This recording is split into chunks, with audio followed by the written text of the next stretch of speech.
క్రియాయోగమైనా, ఈ ధ్యానమైనా, ఈ సాక్షితత్వమైనా, ఈ పరమాత్మ స్వరూపాన్ని అనుభూతి పొందడం, ఇవన్నీ కూడా ఏంటంటే ఇవన్నీ కూడా నీవు చేస్తున్న కర్మల్ని ఇంకా ఉన్నతంగా చేయటానికి మాట.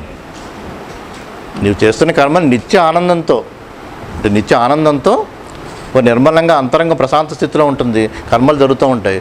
కానీ నువ్వు సమస్తం నీవన్నీ కోల్పోయినా నీ అంతరంగ స్థితిలో మార్పు ఉండదు. ఇప్పుడు ఆ స్థితి గురించి ఇంకో విషయం కూడా తెలియాలంటే, ఆ స్థితిలో మనం ఉన్నామా లేదా అని తెలియాలంటే, మీకున్నవి అన్ని సమస్తం కోల్పోయారనుకోండి, అనుకుందాం. అంటే అన్ని మంచి మాటలు మాట్లాడాలంటారు, కానీ ఈ ఆత్మజ్ఞానం తెలియటానికి కొన్ని విషయాలు కూడా చెప్పుకుంటూ ఉండాలి. ఇప్పుడు మీకున్నవి సమస్తం కోల్పోయారు అనుకుందాం, సమస్తం కోల్పోయారు. అప్పుడు కూడా అంతరంగంలో స్థితి నిత్య ధ్యాన స్థితిలో ఉంటే మీరు ఆత్మజ్ఞానాన్ని అనుభూతి పొందినట్టు. కానీ మనం ఎవరైనా సమస్తాన్ని కోల్పోతే ఆ స్థితిలో ఉండగలమా? కానీ తాత్కాలికంగా ఉంటాం కదా, తాత్కాలికంగా అయినా సరే మనం మళ్ళీ పొందాలి అన్న భావనలో ఉండిపోతాం కదా. అంటే దీనికి అన్ని సన్నివేశాలు ఉంటాయి. ఇప్పుడు జనకుడు గొప్ప రాజయోగి, జనకుడు సీతాదేవి తండ్రి. అంటే భగవద్గీతలో అన్ని శాస్త్ర పురాణాల్లో కూడా జనకుడిని మించిన రాజయోగి లేడని చెప్తారు. ఎవరైనా నేర్చుకోవడానికి వెళ్ళినా జనకుడి దగ్గరికి వెళ్ళమని చెప్తారన్నమాట. మరి జనకుడు అంతా అంతఃపురం భోగాలతో ఉంటాడు కదా, కానీ కర్మయోగిగా ఉంటాడు. ఋషులు కూడా శిష్యుల్ని మీరు నేర్చుకోవాల్సినంత నేర్చుకున్నారు, ఇంకా జనకుడి దగ్గరికి వెళ్ళండి అంటారు. అలా ఒక గురువు గారు శిష్యుడిని నువ్వు నేర్చుకోవాల్సినంత నేర్చుకున్నావు, జనకుడి దగ్గరికి వెళ్ళి కొన్ని రోజులు ఉండు అంటారు. ఆ శిష్యుడు ఏంటంటే ఏమీ లేదు, అతని దగ్గర ఒక లంగోటి ఉంటుంది అంతే. అతని దగ్గర ఒక లంగోటి ఉంటుంది, అంతకంటే ఏముంటుంది అతని దగ్గర.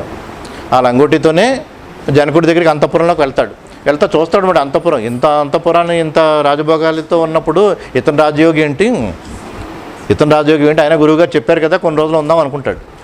అలా కొన్ని రోజులు ఉంటాడు. ఉన్న తర్వాత ఒకరోజు ఇద్దరు, జనకుడు ఆ శిష్యుడు, ఒకరోజు బయటకు వెళ్తారు, ఆ వ్యాఖ్యాడికి వెళ్తారు. దూరంగా వెళ్తూ ఉంటే అక్కడ ఒక భటుడు వచ్చి రాజ్యం అంతా కాలిపోతుంది అంటాడు. ఇప్పుడు ఈ శిష్యుడు ఏంటంటే ఒక లంగోటి కట్టుకుంటాడు, ఒక లంగోటి ఉంచుకుంటాడు అన్నమాట. అక్కడ రాజ్యం అంతా కాలిపోతూ ఉంటే అప్పుడు జనకుడు ఆ భటుడితో, అదే కాలిపోతుంది కదా, మీరు వెళ్ళి వెంటనే ఏం చేయగలరో అంత చేయండి అని అంతరంగంలోని స్థితిలో మార్పు ఉంటుంది అన్నమాట. అంతరంగం అతని స్థితిలో ఏం మార్పు ఉండదు, కానీ కర్మలు చెప్తాడు, వెళ్ళి మీరు ఏం చేయాలో అంత చేయండి అని. కానీ ఈ శిష్యుడు నా లంగోటి అందులో అక్కడ ఉండిపోయింది అంటాడు. ఒకటి కట్టుకుంటాడు, ఒకటి ఉంటుంది, వాడికి రెండే ఉన్నాయి. ఈ మార్గంలోకి వచ్చాడు, గొప్ప సాధనలో ఉన్నాడు, సమస్తం వదిలేసుకున్నాడు, అన్నీ వదిలేసుకున్నాడు. రెండే లంగోటీలు, ఒకటి కట్టుకుంటాడు, ఒకటి ఉంటుంది అన్నమాట. కానీ వీడు ఏంటంటే నా లంగోటి అక్కడ కాలిపోతుంది అంటాడు. అంటే మరి ఎంత స్థితిలో తేడా ఉంది. అందుకని నీకు ఏమున్నా ఎంత ఉన్నా అనేది అసలు ముఖ్యం కాదు అన్నమాట. అంతరంగంలోని స్థితి ఎలా ఉందనేది ముఖ్యం అన్నమాట. అది నిత్యం పరీక్షించుకుంటూ ఉండాలి. ఇది ఒక బంగారం లాంటి స్థితి కదా. మామూలు సాధారణంగా బయట బంగారం దొరికితే అది ఒక గీటరైతే పరీక్షించుకుంటూ ఉంటాం కదా. మరి బంగారం లాంటి స్థితి నిత్యాన్ని అనుభూతి పొందుతున్నప్పుడు మరి నిత్యం పరీక్షించుకుంటూ ఉండాలి కదా. ఆ స్థితిని నిత్యం పరీక్షించుకుంటారు. ఎలా పరీక్షించుకోవటం? బంగారం కొంచెం దొరికితే గీటరాయి పెట్టి చూసుకుంటాం, కానీ ఇది ఒక బంగారం లాంటి స్థితి, మరి నిత్యం ఆ స్థితిని అనుభూతి పొందుతున్నాం. మరి ఎలా పరీక్షించుకోవటం అంటే ఒక ప్రయోగశాల ఉండాలి కదా పరీక్షించుకోవాలంటే. ఈ జీవితమే ఒక ప్రయోగశాల అన్నమాట.